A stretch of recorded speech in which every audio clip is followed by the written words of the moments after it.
Here we go, everybody. Yet another conversation coming out of Sam Magazine's Cutters Camp this year, 2022, month of May, Timberline Lodge, Mount Hood, Oregon. So stoked to have been there. Before I dive into the introductions of the people that were with me in the booth for this conversation, I want to give some shout outs. First and foremost, wonderful time to thank the sponsor of this podcast, Prenoth, for not only supporting me and everything that I do with the Blade Dive, but for getting me up there to Cutters Camp. So massive shout out to them.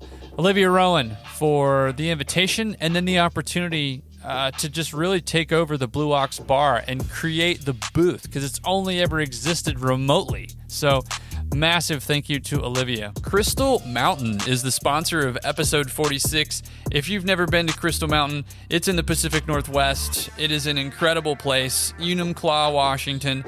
Views of Mount Rainier. Pretty amazing landscape. Lots of steep, skiable terrain. Beyond the perks, there are job opportunities there, and that's why they're talking to me. And I've got Connor Lyons on the line with me right now to discuss opportunities, jobs that he's hiring for. So Connor, what's up, man? Always a pleasure to catch up. Thanks for taking the time. Yeah, thank you, Parker, dude. I'm super stoked to be on here again. Clue us in, because I know, we got to talk a little shop here, but what specifically are you hiring for at Crystal Mountain this winter? We're looking for another terrain park operator to help us build what we build here, preferably with, at least a couple years or some solid terrain park building experience. But, that doesn't necessarily mean you have to be someone who can build jumps and has built all these features or whatever. Just someone who's willing to learn and adapt to our little operation here. It's not the hugest park operation in the world.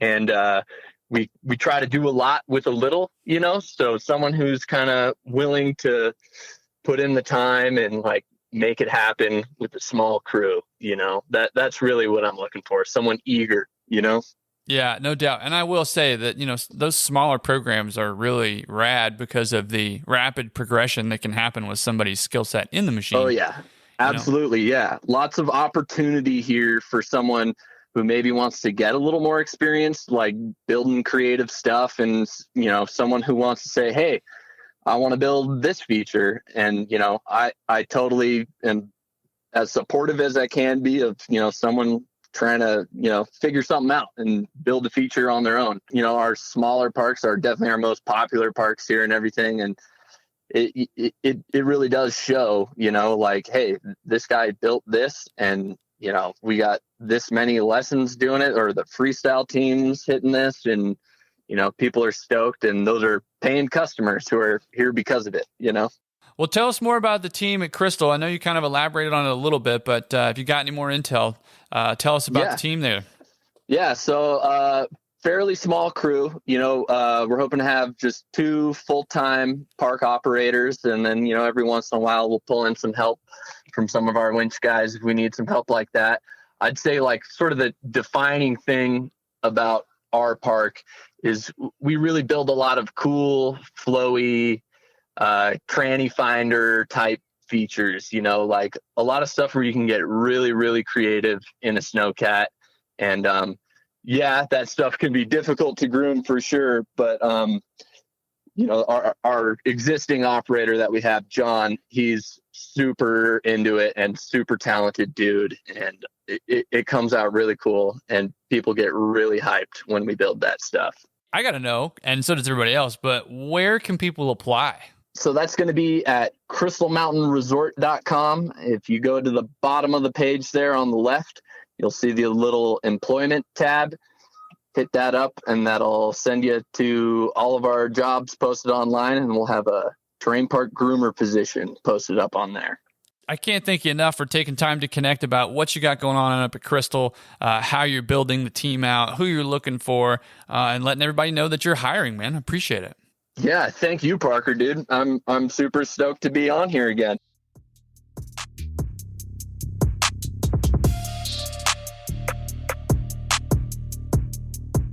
Okay, huge thank you to Crystal Mountain for being the sponsor of episode 46 and to Connor Lyons for carving out time to catch up with me. Like he said, you're going to want to head over to www.crystalmountainresort.com and check out the terrain park operator job that he is looking to hire for. My guests today for episode 46 are Chloe Butel and Mary Walsh. And if you have no idea who either of these individuals are and you've been living under a freaking rock, here we go. Snowboard Mag, Snowboarder Mag, Olympic commentator, Dew Tour commentator, Mary Walsh, rock star. Sierra Tahoe, North Star, Timberline Park crew, holy cow, direct contributor to Take the Rake, Chloe Butel. This is going to be a deep conversation unpacking a little bit more of what we discussed in episode 45, so here we go. Just go ahead and give it to Juice. Already.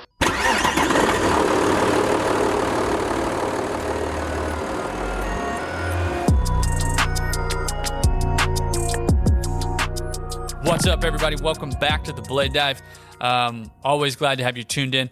I have some really rad guests with me in the booth. That's right. I'd say one of them is virtual. Well, analog. That'd be a better way to put it. But Chloe Butel is here with me. Chloe? Hey. Yes, and Mary Walsh is with us on the phone. Weather is kind of shit today down in town and around the mountain. Month of May, Oregon, as Lane Knack said, don't go changing Oregon. So weather's not good. Playing it safe. Mary's down in town, but we're going to talk and recap Take the Rake. Mary, welcome. How are you? Thanks for taking time to connect with us today. And are you still in Govey? I'm good. I'm calling in from Govey right now because it is nuking outside, and the road is a little intense to get around currently. But I'm excited to be here with you guys on the phone. Yes, the weather is quite awful outside, so thanks for playing it safe, Mary, and not driving up. But I want to jump into this conversation as we unpack some of the Take the Rake conversation, but also, too, maybe give us an update. If, Chloe, you want to go first, why you're up here at Cutters and what went down this season for you. Yeah, last time that we spoke on this podcast, I was trying to figure out my next move because Sierra had undergone a wildfire, and that kind of changed my plans a lot. And I ended up actually working up at North Star, which was an incredible experience. That team there just took me in like I was family, and I learned a lot from them and finished off my season there after the winter, and found my way down here to Timberline again, my second summer operating on the snowfield. And I actually showed up last week for the It's Tits build with Crush from Snowboy and Weasel and the whole Digger team, which was made up of 14 women. So that was really exciting. And then this Cutters camp has always been a dream of mine to come to since I ever heard of it first 4 years ago when I first got into CAT, and it hasn't happened in a few years. So being able to come to my first Cutters camp this year after a hiatus of a few years is really special. So I was actually invited to be a presenter and coach, which was an incredible opportunity. So that's why I'm here. Very cool. Very cool. Mary, you've got a bunch of stuff going on. Wrapping up the winter season, you've traveled the world. Let's go ahead and call that. You ask the right questions. I think that's one thing I've always noticed about you and your writing too. You're a great listener, and you ask those questions that are wonderful for everybody to listen to and digest answers that come from people you're either interviewing or around. But I don't know if you can give us a brief recap of how rad the season was, because it was awesome to see you on the TV. It was awesome to see you on the YouTube, but fill us in. Oh, thank you. That is, thank you for the wonderful intro and huge compliment, just the listening aspect. That's really, that means a lot. So thank you for that. Because that's, I think, one of the things is asking questions, and the listening is always trying to really kind of hone that in and improve on that, so I appreciate that a lot. I, of course, worked at Snowboarder magazine for about a decade. And then, unfortunately, media and COVID times, and that kind of ended in, I guess, the year before last. But what was really incredible was a year ago, almost exactly now, our former publisher, Jeff Baker at Snowboarder, who is an incredible person, photographer himself, and then was the GM at Snowboarder and then Snowboarder in Transworld, and was one of the founders of Snowboard Magazine. Actually relaunched the magazine and invited Mark Clavin and I, another amazing person, photographer, writer, great guy, to join the Snowboard Mag staff. So last summer we relaunched that, and so that's been a really big focus of mine over the last year. And we just started print production over the past month for our next volume. So that's been really, really great. That's been huge, getting to work with the crew and continue trying to, get to, I guess, just getting to talk about snowboarding is so wonderful. So getting to work with them is awesome and do that. And then in addition, for me, over the last couple of years, a big personal challenge and point of excitement has been commentating. And I've been doing a lot of that this year. I think, my biggest kind of notable one is working with natural selection, which is like the biggest honor for me, to be a very small part of, very small cog in the Carter and the entire crew, T-Bird, everyone over there. So I've been, was working on the commentary for that this year. I went over to China for the Olympics, and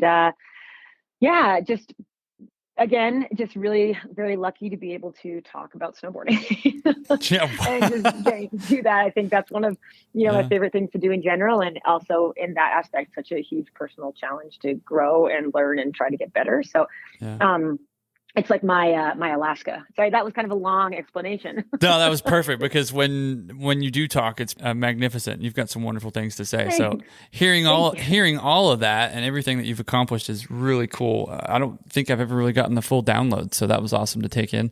Nope. One of the things that really went down this week at Cutters Camp was the Take the Rake panel, which was incredible to listen to. There were some tough questions that got asked. The panelists posed some tough questions back to the group. But Mary, you had some amazing points in that conversation, and so did Chloe, and kind of jumping back to that listening point of listening with intent, but also in doing that, you're able to respond. And as I mentioned earlier, you're a pro at it, but asking the right questions so that you're a bit more approachable. And to kind of backpedal that a little bit, we're trying to gain, I am, as a dude, maybe some perspective on how we can get more women in this industry through and in operations. So whether it's terrain parks or lift operations or alpine fleet grooming, whatever it is, if it's welding, lift maintenance, I think it expands beyond terrain parks, right? But you brought up some really great points, Mary, and one of them was listening, and how the industry as a whole, not just even dudes that are the majority of the audience, within the snow industry, how listening is so important to be able to foster a conversation that can include how we can be more inclusive for everybody that wants to be a part of the snow industry. And so I guess my question is, what do you think that looks like if we were, and we kind of talked about this a little bit yesterday with Laura Rogowski, the listening component and how it fits in. And if you're not good at it, how do you get good at it? Oh man. Well, I think it's like anything. And I think it's really easy to make, a metaphor with snowboarding or skateboarding or skiing, with, all these things that have put us in these positions professionally because we love them so much. It just takes practice, and it's okay for it to take practice. And I think, for example, when it comes to snowboarding, it's not easy. It's very hard, but that hasn't stopped any of us, Yeah. And I think we're used to, taking on a challenge. And I think when you work in industry, there's a high chance that you enjoy taking on a challenge and the pitfalls that can come with that. And I think that when you're working on expanding, the people involved in something, whether it's as participants in snowboarding or in the back end in the industry, in the resort world, in any aspect of the industry, really, it's a process. And I think it's okay to see that as a challenge, to not be that great at the beginning, and to constantly be working to evolve. It's all about like a sense of growth, right? And I think we're so good at, on an individual level, this is, I guess, a little bit of an adjacent thing, but we're so good at saying, okay, like I want to learn this trick on my snowboard or whatever it may be. I want to ride this line or ride this kind of terrain, and accepting ourselves for not being able to do that, and knowing that it's going to take us time to learn how to do that, and kind of, you have ups and downs, get frustrated, have good moments, whatever, but working on that process and all the kind of personal growth, stuff that is involved with listening to other people, for example, we have to kind of give ourselves the understanding to have that be the same process. If it's challenging, which it can be, even if you're amazing at it, you can still hit moments of challenge. And so I guess it's almost just like kind of everyone just needs to be a little easier on themselves and understand that it isn't always that easy. And I think one of the things that we've done in the industry, is and I'm sure this applies to many other industries, is that we've often relied on people to kind of, for lack of a better word, like fight their way through to whatever they want to go, and kind of, and that it can include anything from working hard to kind of like, really staking, your seat at the table, or blah, blah, blah, whatever it may be. And just kind of doing it on your own, I guess. And I think one of the biggest things to think about when we're looking, especially to get more women and underrepresented groups in the industry, is extending kind of that hand, that opening that door, extending the olive branch, whatever it may be. And like you're talking about, to just ask the questions and say, I'm here to listen, instead of assuming that someone will feel confident enough or have the agency to bring it up themselves, which I feel like is oftentimes how things have been in the past. Like I said, probably not just our industry, so many industries, but to say, hey, what do you think? What are your goals? What are you hoping? Where do you want to go? So do you want a job? Do you want to go from the terrain park and grow into resort management or whatever it may be? And just giving someone the opportunity to not have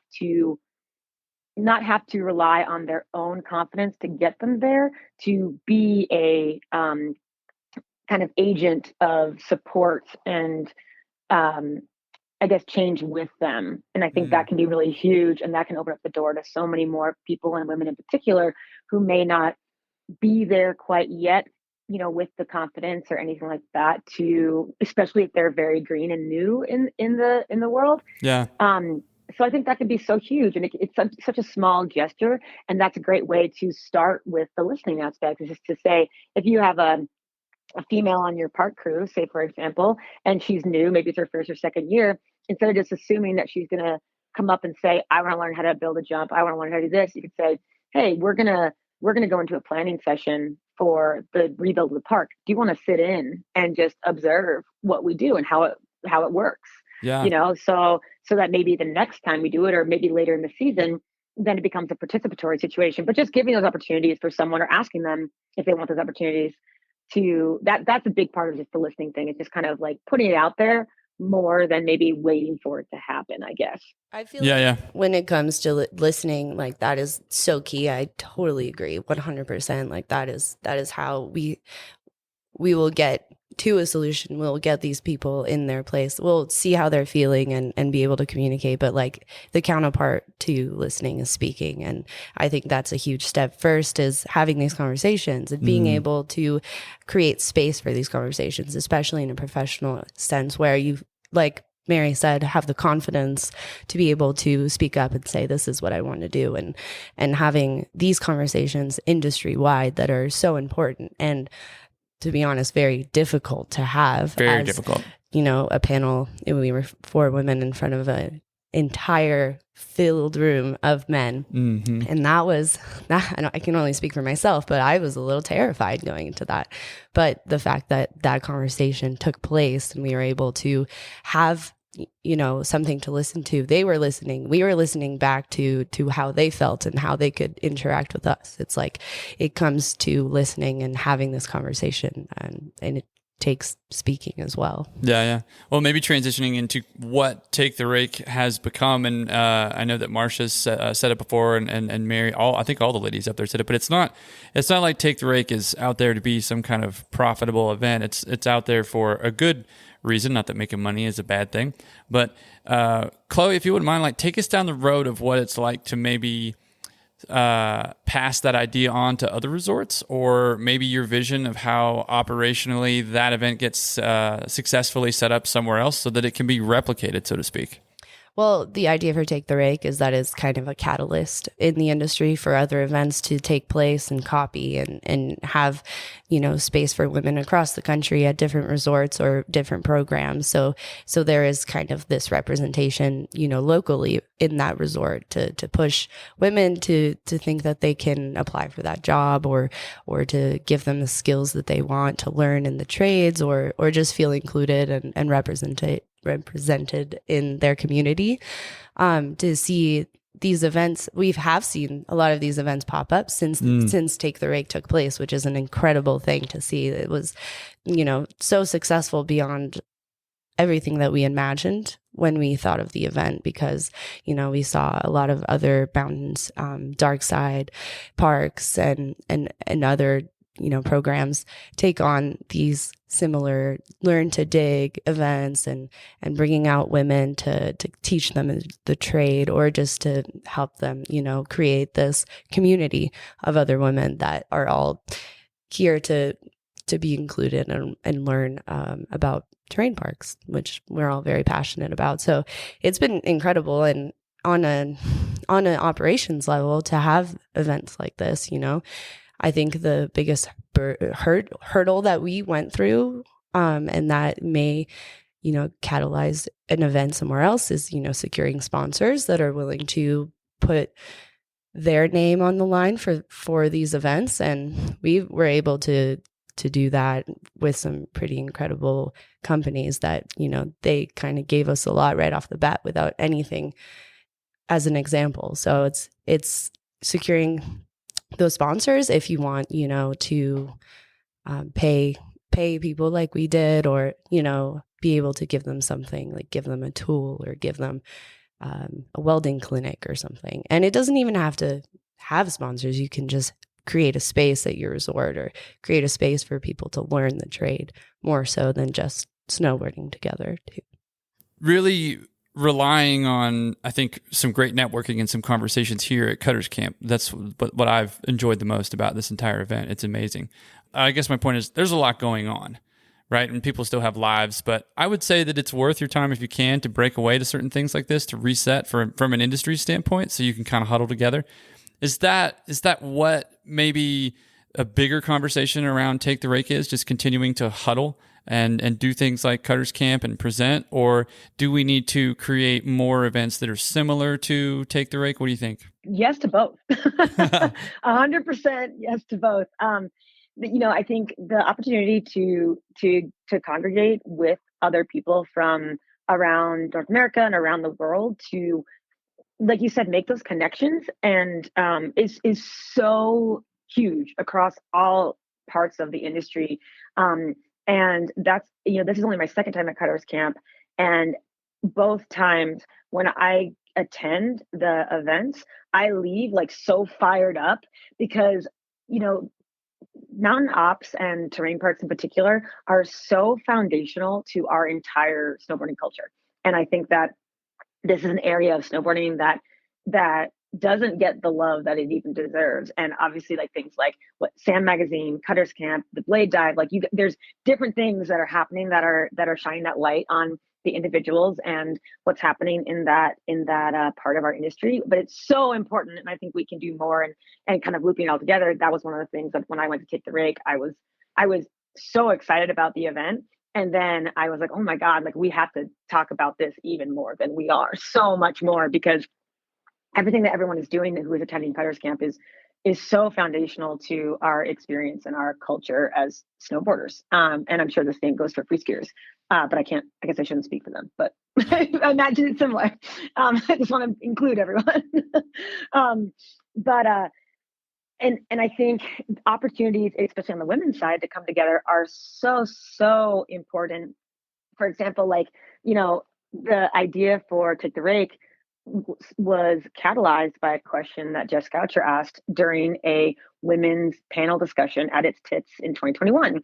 And so for example, at It's Tits this year, we've kind of, Crush has really spearheaded this, which has been amazing. Crush Galeza, at Snowboy, and it's almost taking a cue from a Cutters Camp, like a type of event, and what you guys are doing, or everyone's doing up there, in that there's been a discussion or panel or kind of activation every night to create that opportunity for connection and discussion. And I think the more that, you know, on the women's side, the more that people are getting together, you know, at Cutters Camp, at Take the Rake, at offshoots that like Laura Rogowski's been working on to do this kind of really cool intro to terrain park 101 for women in different areas that she's been to this around the country this year. I mean, the more the better, honestly, in terms of being able to get together and learn from one another and have these sessions and have these discussions. I think, you know, personally, I think Cutters Camp is one of the coolest things that happens throughout the year. And Take the Rake, I was so excited. I was like, this is going to be amazing. And then it exceeded all of my expectations, like blew them out of the water. And I was already like so excited. So I was like, dang. And, you know, having things like just having the women's get together where, you know, you have so many, like you said, 14, like Chloe said, 14, I think, women building the park. You have all the riders here. Like, and then, sorry, I'm totally rambling, but the last thing I mentioned is like, I was talking to Olivia from Sam Mag, who's just incredible and so supportive of women in the industry and such a leader in her own right. And she was like, man, like, it would be so cool in the future to like kind of have some more overlap in It's Tits and Cutters Camp. And I think that would also be so rad to have the riders and women in the industry who are here for the Snowboy event interact with the operators and resort crew and ops crew and builders and diggers and everyone that's here for Cutters Camp, because we're only going to strengthen everything we're doing by making more of these connections and having these relationships. It's just like, there's so much that we can do. And I think we're definitely at a period in snowboarding where we're in this renaissance for talking about these things and figuring them out and problem solving and creating new ideas and getting more people involved. So the more we can get together and have the opportunity to do that, I think the stronger and more exciting things become. Deep answers from Mary Wolf. Chloe, Chloe, what do you think? Well, I think this event is an incredible opportunity for anyone that is involved in it, and to have an all-women panel lead the entire week off, start the whole week off was pretty. It was powerful. I think it really set the tone for the week, and like these difficult conversations and this representation of like, yes, we're here and we're a part of this, and this is also happening at the same time. It's like everything just kind of came together really well with both events happening, although it was very busy, but like a lot going on. Yeah. Being at Cutters Camp for me as an industry professional is absolutely incredible. Making these connections with people in the industry, having these conversations with people like me that have similar struggles and go through similar problems within their roles or in their past that they're trying to, you know, better for their future in the industry and for their positions. It's absolutely powerful to put a name or a face to all these names that I've heard of and, you know, never met, you but and me I've both. Talked to. Yeah, exactly. Yeah. And it's so amazing to create this connection and this web of support across the industry. And I think that's very similar to It's Tits and what's happening with those panels and those pitch sessions where everyone's coming together and creating these connections and support system for each other to be able to, you know, kind of rise together and take hold of the future in a way that we can all, you know, work together and better it. Was Jess Camara here for that? She was, yeah. Dude, we were doing a walk by, and Charles Beck, so he's like, I thought it was Jess Camara. I was like, what? No. Yeah. Like zoomed in and took a picture of her. I was like, dude, quit. Go say hi. Okay, before we jump into some push road questions, I have to give a shout out to the sponsor of episode 46, and that is Crystal Mountain. Amazing place in the Pacific Northwest. I need to get up there for sure. But they're hiring. They're looking for operators. To check out what they're hiring for, you want to go over to their website, www.crystalmountainresort.com. Find the employment link at the bottom of the page and hit up Connor Lyons. That's who you want to talk to. Let's roll that intro.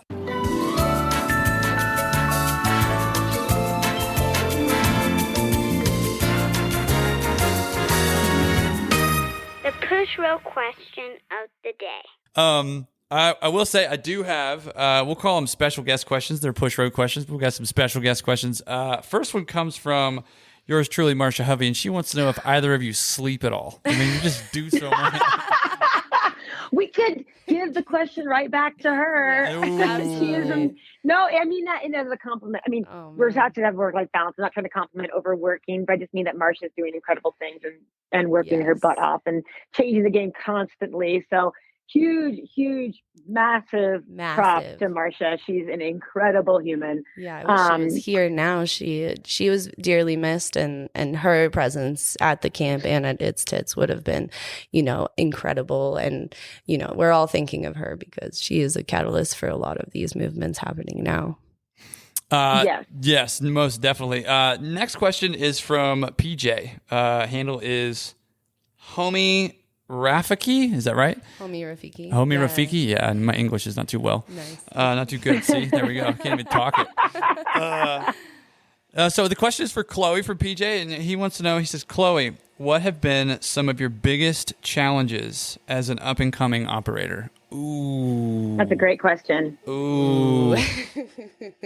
Some of my biggest challenges as an up and coming operator.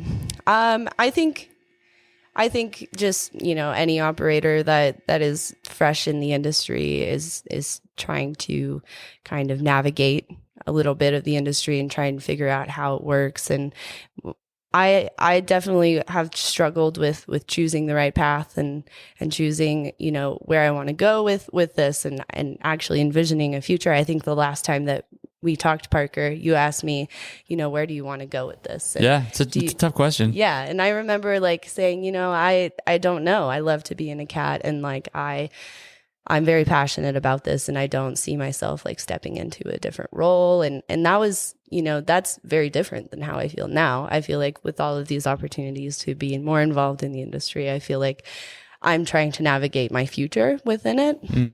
And my biggest struggle has been deciding, if I can make this sustainable for me in the long term, financially and, emotionally, definitely financially though, just trying to navigate my future and see, work towards something and figure out what that is. And whatever that may be, I, am full bore ahead in the cat, and that's what I love about it. And I definitely want to make it something that I can last into the future. Yeah, and we rapped about that for a minute last time we talked to you. Don't you have a degree in botany or something like that? Yeah, I have a degree in botanical science and agricultural physiology, and something that is not at all related to. So you're a NASA scientist. More building rocket ship, Phil. Science, yeah. Well, that is something that feels so far away from me now. It's 4 years ago that I graduated from college, and I've always had this plan of going back. But the more into the industry I become, the more I'm passionate about it, and I don't see myself being able to step away unless I can't make the sacrifices that I have to stay in the industry because of the wages and because of the living situations. And that's a huge struggle that was a big conversation this week at Cutters Camp within everybody, the wage issue and how we are also passionate, yet we don't feel like sometimes we have to make the sacrifices to keep with this passion, which is a big struggle. Yeah. I got another question, and it's from Corinne. I think she's from Stevens Pass. Is that right? Yes, Corinne. She was at Cutters Camp. Yeah. She's rad. So Corinne's question is tips on how I go about starting a take the rake type event at my home mountain.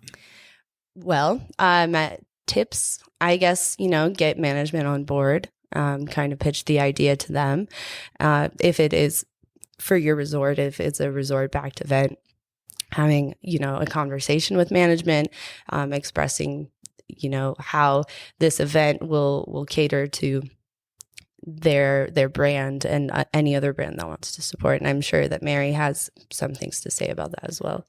No, I think obviously that's a great place to start, as Chloe mentioned. And I think one thing to think about too is that there's kind of it's not a black and white, take the rake or nothing kind of thing. I think when we were in the panel on Tuesday morning, I'm like, what day is it right now? I think I am there too.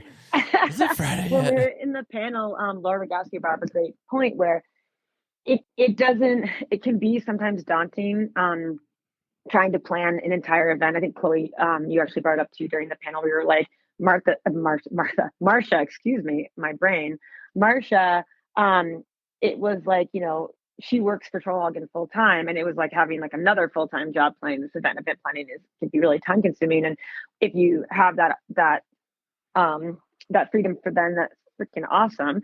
Or if you're like, hey, I want to start a little smaller to get this kind of off the ground and then keep growing it, that is so doable too. So the point that Laura Rogowski brought up is she's like, there's so many different aspects of getting women involved. And one thing that she's been working on this past year is like just these kind of more localized get-togethers for women that maybe aren't even in the park crew now, and she just shows them how to rake. And like, she did one at a shop in Vermont, and you can do them on hill. And she said, quote, basically all you need is like get a mailbox, get the women together, and show them how to set it up. And so there's so many different ways that you can organize. But I think, just, I guess, figuring out how much bandwidth you have and what the scale of the event you want to have, because any gathering of women that are interested in terrain park and mountain ops is going to be incredible and powerful. No matter if it's, 12 women and 2 cats and a whole park at Trollhagen, or if it's, 8 women and a handful of rakes and shovels and a small section of the park. I think all of that strengthens what we're doing. I think one of the other things to do is reach out to the women that were a part of Take the Rake and talk to them. And I'm sure if you DM them or get in touch with them, I think that's one of the biggest things I see in snowboarding in general, and specifically in women's snowboarding.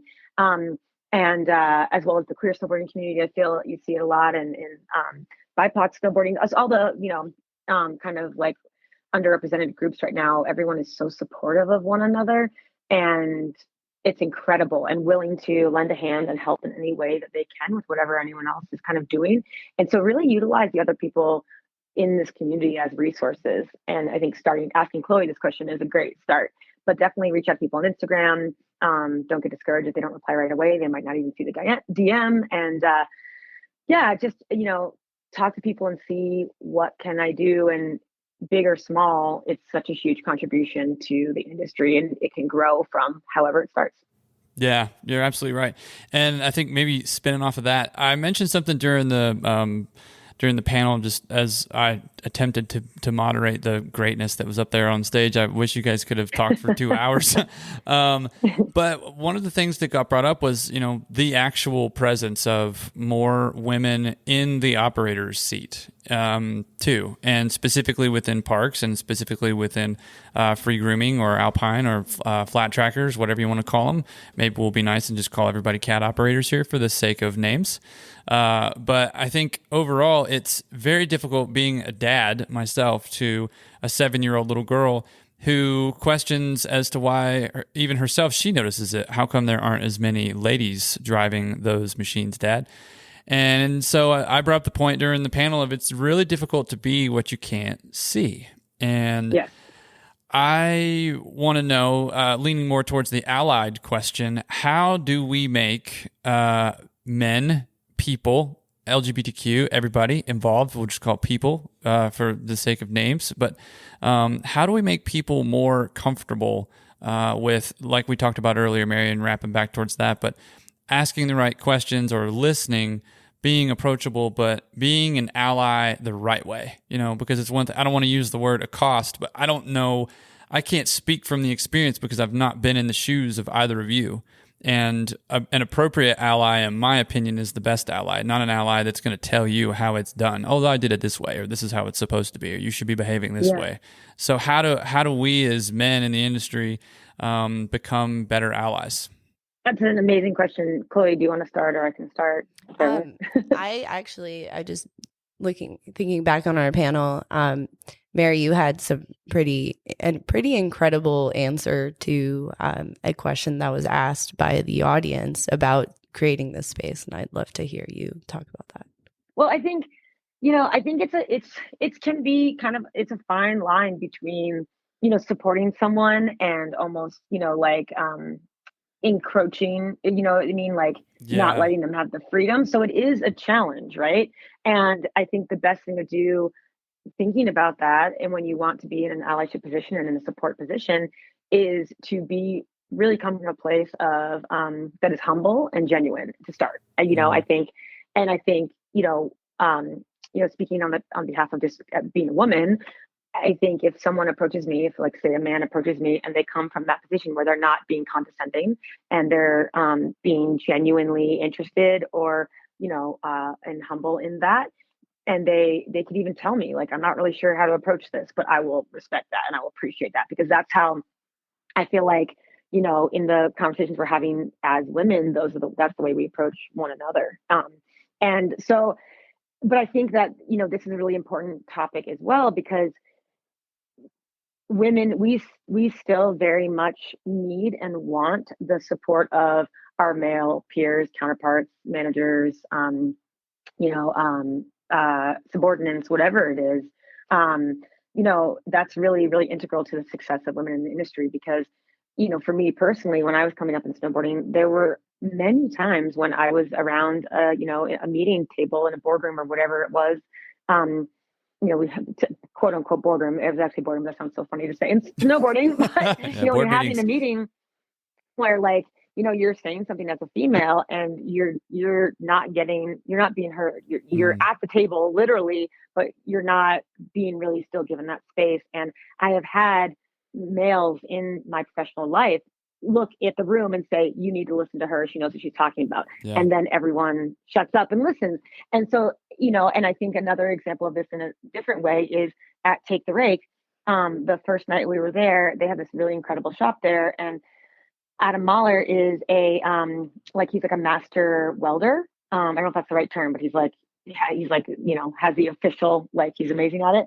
And so he put on a welding clinic, and like Chloe was there and Jess Goucher and Laura Rakowski and Egan Wint. And, in the panel, he brought up that he was really trying to teach and give people opportunity, because a lot of girls were saying that, they had never been offered or given the chance to learn how to do that or to try that at their home mountains, even though they really were interested in it. And so he said for him, he was very cautious doing that, of not overstepping or, quote unquote mansplaining, while being able to be a mentor in that situation. And I think starting with the acknowledgement of just trying to walk that line is a great place to start. And we're all going to make mistakes as we try to support one another.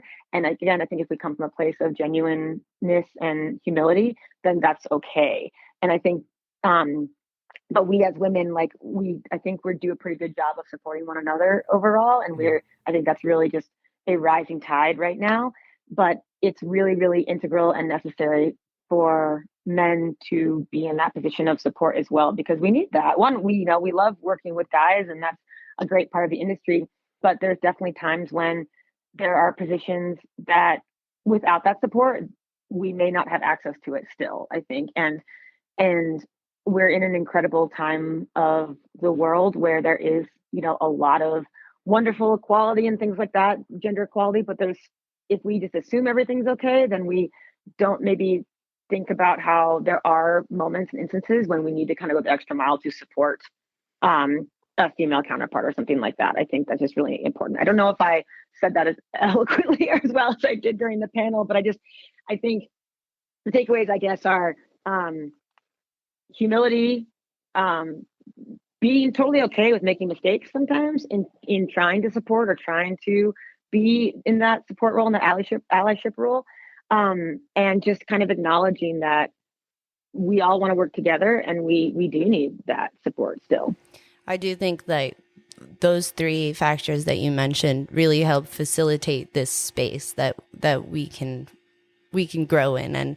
And your question of how we can get more female operators on board is like facilitating that space through using these three factors that kind of facilitate an open space for someone to progress or to be able to say, like, I'm interested in this. How can I get in the CAT? How can I get to this point? And in this industry, we have this thing that everyone talks about, the boys club, like shop talk. And a lot of the time it discourages women from wanting to be a part of it. And it it does have to change. Like, we have to be more aware of the space that we're creating for women and seeing if they're, if that space is actually encouraging them to be present or if it's turning them away. And a lot of people ask, well, nobody's applying to my program. No women are applying, so I'm not going to hire them if no one's applying. But why? Why aren't they applying to your program? Look within to your program and see the issues that may be about facilitating the space. Is the space there for them to even, feel like they could be a part of it or be welcomed within it? So it's really about, having this attitude, using those 3 factors and being able to facilitate the space where women actually can even envision themselves being a part of. What Chloe said that really well. And I think one of the big discussions that's happening on the women's side of snowboarding right now currently, and I'm sure this is happening in the greater world a lot as well, and social media plays a large part of this, just our kind of overall digital culture, but is imposter syndrome and feeling like you don't belong. And there are so many discussions that I've been a part of where women are expressing, and even established women who are already in the industry and doing great work, but they're expressing feelings of self-doubt and feelings of imposter syndrome, and that they don't feel like they belong, and and they're snowboarders. Like they've been snowboarding for years and they've been in the industry for a good amount of time, sometimes longer. And I think just coming out and being able to talk about that is huge. And so I think it's not like we have to alter what we're doing in the professional world, like in this huge way. It's like Chloe was saying, it's just like, sometimes it could just be as much as if you have a female on your park crew or muscle female going up to them and saying, hey, what are your goals? Like, you seem to be really interested in this, in what we're doing. Do you have an interest in driving a cat? Are you interested in going this direction or that direction? Do you have what are your aspirations? Do you want to learn how to weld? Like, just asking them, because I think it's not that hard one to ask, really, I mean, and you are a journalist. I mean, but you're verifying the point I made earlier. Excellent question, great lister. Yeah. I mean, come on now. Yeah. And I think it's just again, going back to what we talked about initially, it's just not relying on the individual. And this would go for guys too. I'm sure there's guys that feel this way also. That for them to have to come out and say, I want this, I want this, I want this, which is great if someone feels that they can do that. But right now, with kind of this very healthy discussion going on for things like imposter syndrome and all that kind of stuff, just to put it out there and let someone know that their manager or their someone just on the park with more experience than them is interested to be like, hey, do you have any goals in professional development, or do you want to talk about what that even looks like and what the possibilities are? Like, you're really picking up like how to groom transition super well. Like, have you ever thought about like hopping in the cat or anything? And one of the things that's really cool is Annie, one of the girls that take the rake, she works at Woodward at Boreal, and she started driving the cat this year. Yeah, Annie. That was rad. Yeah, heard about that. And that's like so cool. And it's like, I just think sometimes it's just, like you said with your daughter, Parker, it's like seeing someone in that position and being like, oh, this exists, this is possible for me. And then, like Chloe was just saying, it's just presenting a little bit of opportunity. And I feel like when we make print magazines, and we have limited pages we make 2 issues a year, and at Snowboarder was the same. We had 4 issues a year for a long time, and you have limited pages, right? And when we go into making a magazine like at Snowboard right now, especially, we look at it and we say, okay, do we have photos by female photographers? Do we have any photos from a queer photographer, or that's something that we're just thinking about. And maybe 10 years ago in snowboarding, it wasn't you didn't think about it in the exact same light. And it's not checking a box by any means. It's just going that extra thing to say, okay, I want to make sure that I'm doing the extra legwork, which really isn't that much. It's not like we're asking some this crazy hard thing, but just to say like, am I thinking about the other things in addition to what I'm already doing? Am I asking this person, might they be interested in this? Just it really doesn't take too much to go out of the way. And again, you're going to make mistakes sometimes, but just the fact that you're doing it and pushing is like, that's just that makes change. That makes huge change. Yeah, and it's goes across the board for everyone, man, woman, or any color or size, shape, if it's your team and you're starting with that. Chris Hardgraves actually had a panel where he mentioned, it all starts with a relationship with your crew and with your coworker, and that basic relationship and understanding where they come from and creating that conversation of like, what are your goals? Where do you want to come with this? And that's how we build relationships and build teams and have this a solution to the issue of retention and, building a team against this common problem that we're seeing. Yeah, I was going to say well, it's not like, I don't think it's the inverse. Maybe it is. No, it's definitely not the inverse, but it's relatable to the question. And like, for example, when you have a situation with an employee, an operator, we use the operator specifically. When the operator gets excited about what they have going on in the job or the task that they've been assigned, but they may not know exactly how to do it, and they have to involve the manager or the supervisor or the other operator that has more experience, right? And when that employee then looks at that other operator that's more experienced, and it's male and female, how does the dude, because typically, and I'm speaking from my experience here, dude to dude, it was, dude, this literally, you make it look so easy, and if the gal is saying that to the manager that's a guy, how does the guy receive that? Because you can really foster that relationship between the craft and the operator by motivating the individual correctly. And I think that's where I'm going with like the right way to be an ally. So like incredible answers and supporting it in a manner that can not deter the individual from going, well, imposter syndrome coming in. I'm not being communicated to.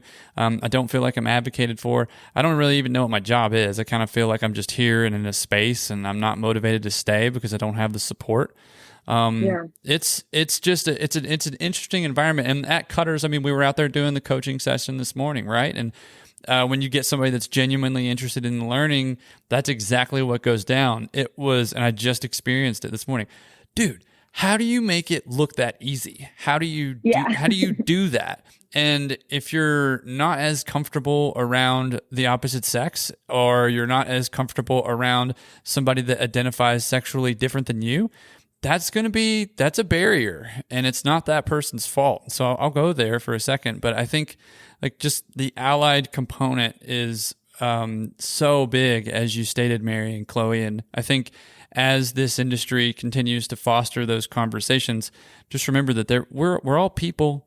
We're all people just trying to be amazing at our craft, and if that happens to be operations within the ski industry world at the resort level, then I think we just need to kind of open our heart and soul a little bit and say, hey, how did I start here? Oh, the same way you did. Let's figure out how we can make this work. We can all fight as hard as we want to break through that glass ceiling, but if someone just opens the sky, right, and helps us up it. Yes. Just mentally wrote that one down right there. Damn, that was good. That was really good. Damn. Woo! And that's so true. It's like, when you put in this time to get to a position where you're experienced, where like you're in that position of coaching, or you're in a managerial role, or you're just like, the head digger on a crew, when you have settled into a position of confidence in whatever your role is, even though you're still growing, I'm sure, and developing your own skills, but when you have that confidence, it's really exciting when someone who is, newer in the getting into it is like, oh my God, you're really great at this, or like, how did you make that look so easy? Like, that's such a wonderful compliment. And what makes it even more exciting and wonderful is when you can kind of like share that with them and help them come up. Like, it is so gratifying to be able to share what you've done and what you've learned with someone else. And I think that can be a really wonderful, just like such a fulfilling aspect of being involved in the snow industry. And it's like that, the rising tide raises all boats. Like, and especially if you're working with them on the same crew, it's like they learn from you, they get better at their job, everyone's happy, the work is easier. Yeah. There's just so many benefits, but it's that can be such a wonderful, fulfilling thing. It feels so great. And I, have back to kind of imposter syndrome of, I'm a 4-year operator and I'm a woman. And I've always had, come across this issue of like being in a position where I have to train someone and not being well received because of, my short time in the industry or the fact that I'm younger or that I'm a woman. And that's been a big struggle for me in the past, but coming to Cutters Camp, I've had 2 sessions. I've coached PJ and Cody. Yeah, I was gonna say, can we shout out PJ because he was stoked. He was. PJ was rad. He was super stoked, very, very excited, and super receptive, and just like open. And it was great to teach him and Cody from Bogus. Like they were both so great, and it felt so good to be able to, give everything I have to them and have them actually receive it and be open to listening to me without any misconceptions of like my role or anything, and that was kind of a fear of mine going into it. Like, is anyone really going to want to listen to what I have to say, or why would they, But in reality, we're all just trying to swap ideas and learn from each other. And that was so fulfilling. So I totally agree with you, Mary. That's a really good feeling. We all blade dive for sure. 100%. Hey, this is a question that I ask everybody on the show, Mary, and I want to know. But if it happens to be within the industry, that's okay. But I would love to know maybe a piece of you that's defined or something that defines you that's outside of the industry. It can be anything, but if it is the industry, that's okay. And if you weren't doing your gig at Snowboard as a dream job, what would you be doing? Oh, man. I've actually never. Shit. Oh, man. I didn't prepare for this. Parker, you're throwing me under the bus. You gave everybody else questions, but you didn't give me any.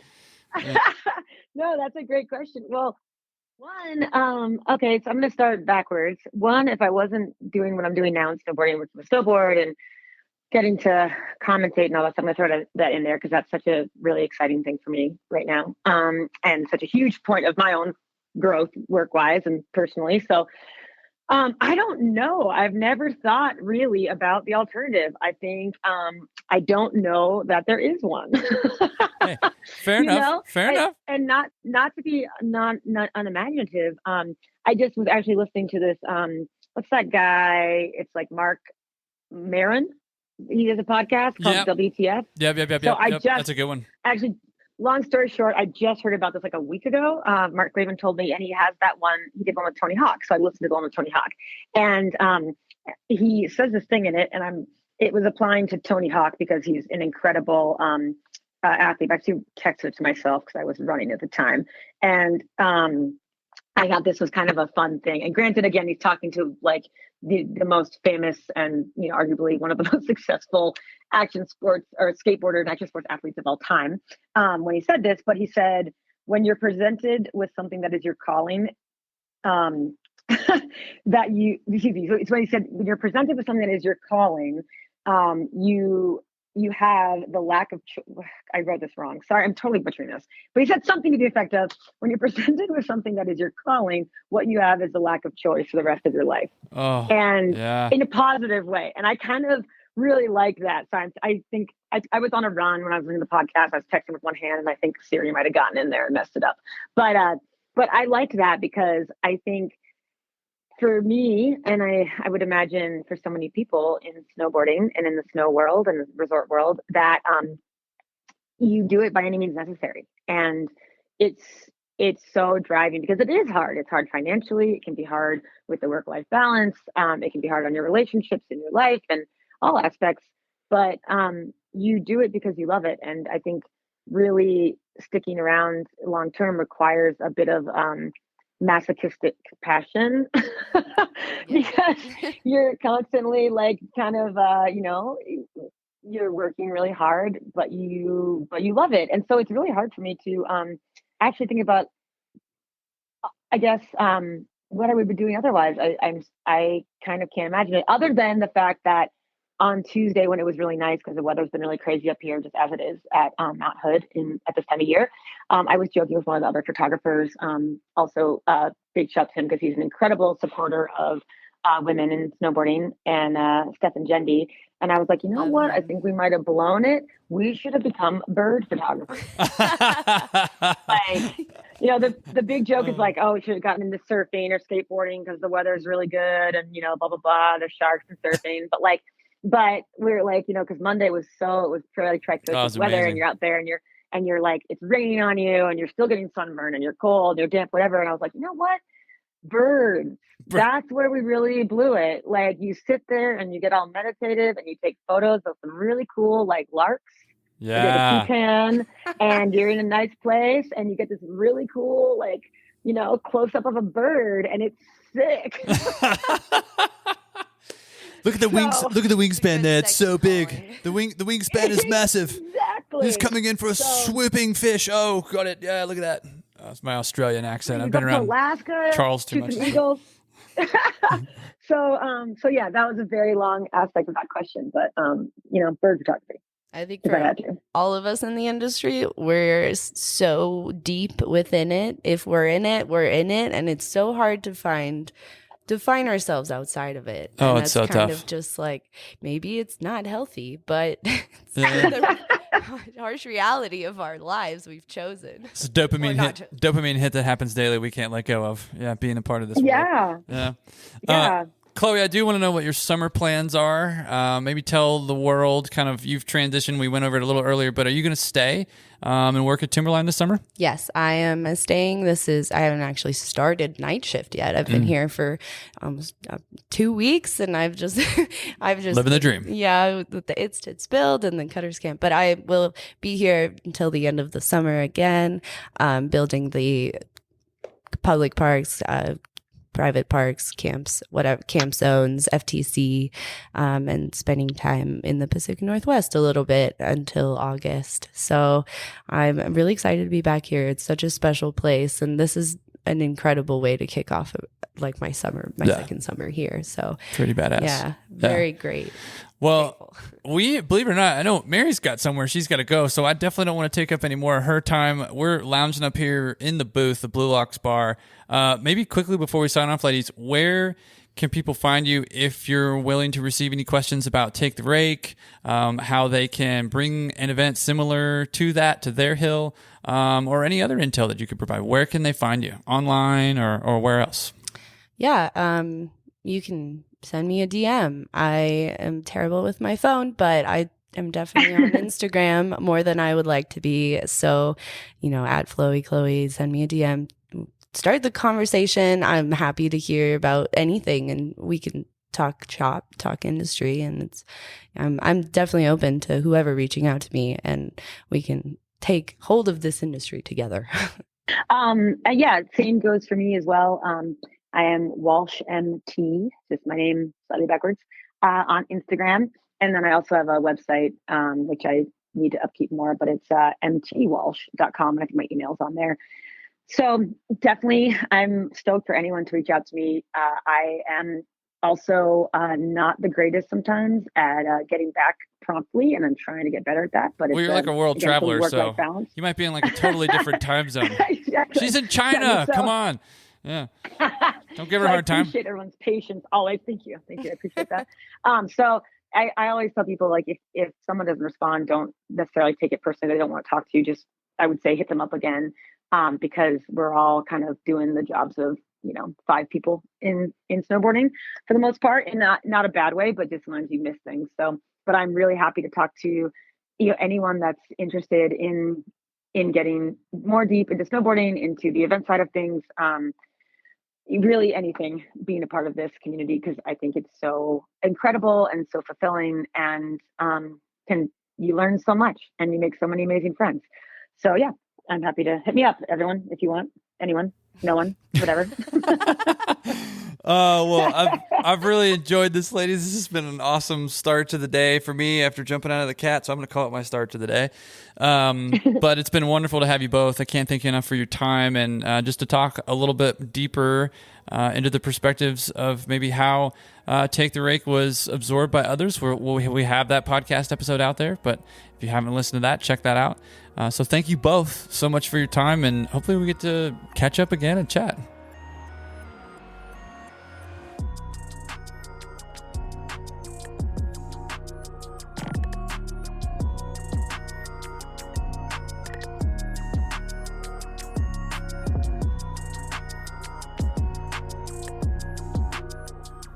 All right, big shout out and thank you to Chloe Butel and Mary Walsh for linking up to discuss even further the context and the thoughts of the Take the Rake panel discussion that happened in episode 45. Thanks to all the ladies in episode 45 and Adam Mahler. But also I really think there's so much in both of these conversations that a lot of people can take away and apply. So I'm going to hold everybody accountable to that.